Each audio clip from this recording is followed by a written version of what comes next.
Hello, Apologetics class.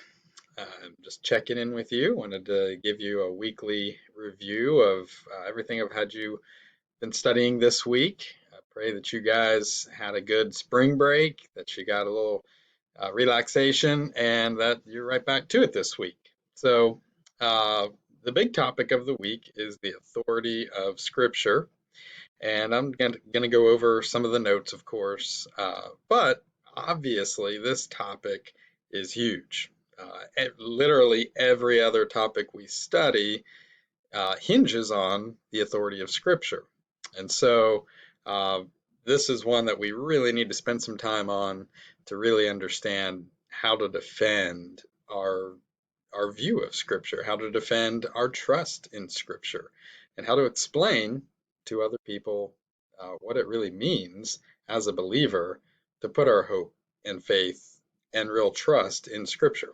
So, that being said, we'll jump in. Let me go ahead and pull up the notes on our screen here so you can see it as well.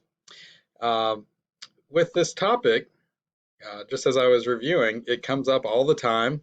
This may be one of those situations where we see we're in the middle of discussing the resurrection of Christ, and people say, well, why do you trust Matthew, Mark, Luke, and John? And so that leads us right into this conversation, or any other topic.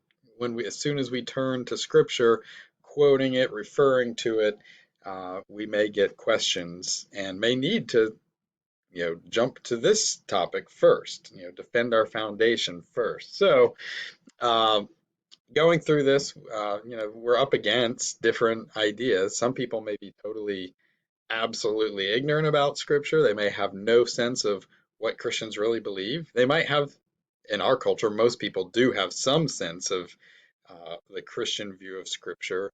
But even there, you can see in your notes, there may be some issues with not really understanding what we mean when we say that Scripture is authoritative. It's not just a handbook to get us through life.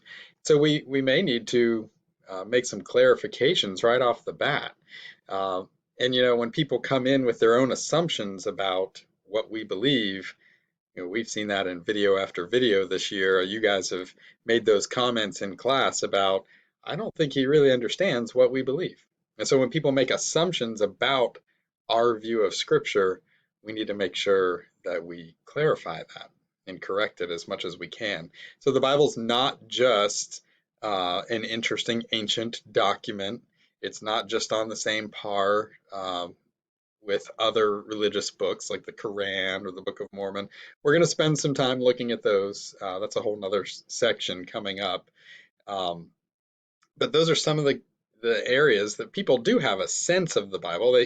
They put it in that category, and so we need to really lay out why our view of Scripture is very different than those other books and those ideas about Scripture. On the bottom of this first slide, I wanted to draw a distinction between defending the authority of Scripture and defending the reliability of the text.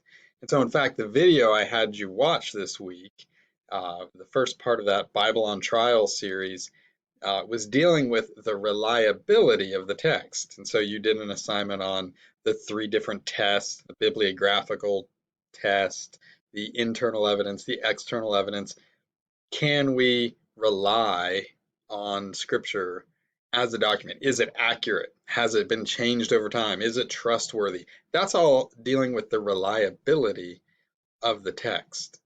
And that's maybe a sub point, even to our foundation of the authority of Scripture, that we're going to spend some time on as well. In fact, I have a big uh, presentation with lots of data, information, research that will boost our understanding of the reliability of Scripture. But really, what we're talking about is the authority of Scripture. Yes, it is reliable, and we'll deal with that one separately. But what we are claiming is that all of Scripture applies to all people in all times. Hang on one second. Catching a phone. So, welcome back. Sorry about that. Had to pick up the phone call. So, as I was saying, the authority of Scripture means that all of Scripture applies to all people and every age and every culture, that's a really big claim, and one that can be difficult to make. And so we definitely need to be ready to explain why we think that is really true. Of course, we know our argument by truth steps and the different kinds of evidence. Here's a lot of evidence from Scripture. I'll just go over a few of these points, but uh, here's where Scripture is on our side. And there's over here, I don't know if you can see my mouse, but the second point on the right-hand column says that Scripture is self-attesting. And what that really means is there's no higher authority that we can turn to. Logically, if Scripture is the ultimate authority over all things, then necessarily there's nothing else that could supersede Scripture to be a higher authority to test it by. And so that's a bit of a challenge. And maybe you're thinking to yourself, isn't that circular reasoning? And we should say just right off the bat, yes, yes, that is circular reasoning, but it's necessary. As in any worldview, there is an ultimate foundation that we put our trust in. And if it really is the ultimate foundation, excuse me, then there can't be anything higher to measure it by. And so you might remember some of the videos we've watched. You may remember Doug Wilson talking to the classroom.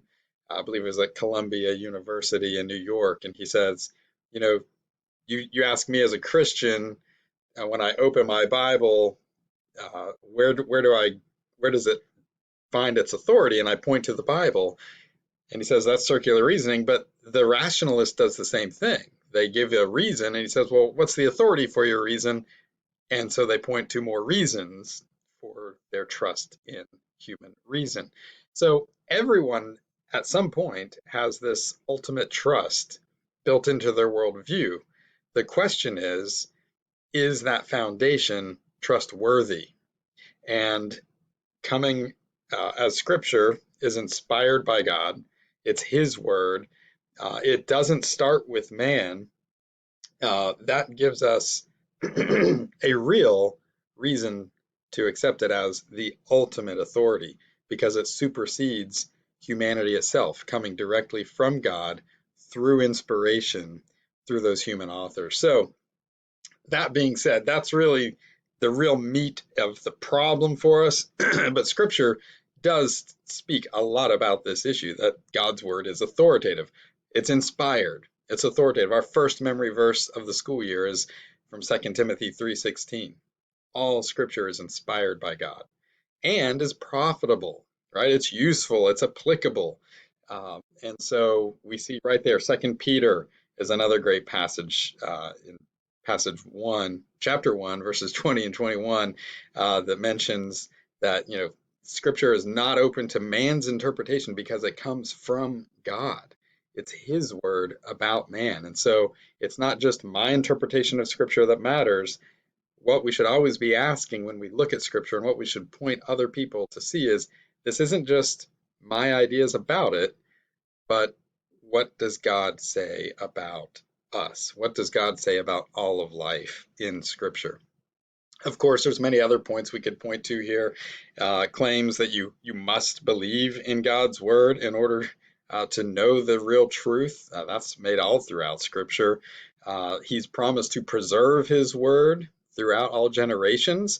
We take that promise, and then we'll see later when we study the reliability of Scripture how He has indeed preserved it, that we do have the actual text of Scripture. Interestingly, the New Testament writers pointed to the Old Testament scriptures as though they are the inspired, authoritative Word of God. And there's a really cool passage in 1 Timothy 5 and 2 Peter 3. I think it's actually 2 Peter, where he points to other New Testament passages. He says, hey, consider Paul's writings. And he says, as with the rest of Scripture. So Peter is including Paul's letters from the New Testament on the same level as he does the Old Testament Scriptures. That's a really cool passage if you understand what he's saying. He's putting them on the same plane and recognizing, even then the authority of the New Testament text that they had from Paul. So let's go on. We could spend a lot of time on that. What about the evidence from the world around us? Well, uh, aside from Scripture itself, we could point to the impact that Scripture has made in civilization.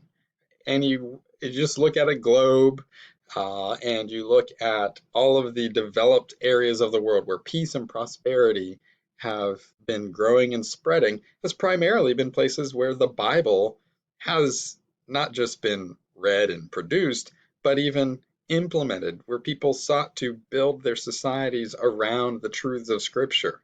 And so uh, you see this throughout Western civilization, which has created the first world in which we live in, and anyone would be hard pressed to deny the impact that Scripture has made in the foundation of our modern world, where we do have peace and prosperity. Those values, those you know, diligence and prosperity, and people working hard and caring for others and providing medical care and research, all of that is really driven from a biblical Christian worldview.